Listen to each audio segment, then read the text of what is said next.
এখানে থেকে যাব যতক্ষণ না পর্যন্ত আমাদের আদায় দাবি না হবে পূরণ, ততক্ষণ পর্যন্ত এখানে আমরা লাগাতারে থাকবো।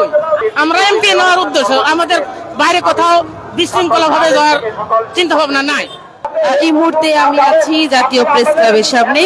আপনারা দেখতে পাচ্ছেন এখানে কিন্তু আজকেও যারা এমপিও ভুক্ত শিক্ষকরা রয়েছেন তারা কিন্তু তাদের দাবি নিয়ে কিন্তু আজকেও জাতীয় প্রেস ক্লাবের সামনে কিন্তু তাদের যে লাগাতার অবস্থান কর্মসূচি সেটি কিন্তু এখনো চালিয়ে যাচ্ছে।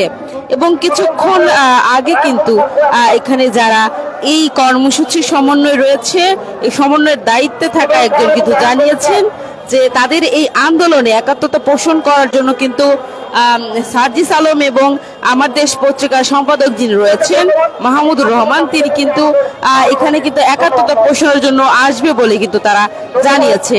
এবং এই কথাটি শোনার পর থেকে কিন্তু যারা উৎসুক শিক্ষক রয়েছেন তারা কিন্তু এই মুহূর্তে বেশ প্রফুল্ল এবং তারা এই নিয়ে খুব আশাবাদী।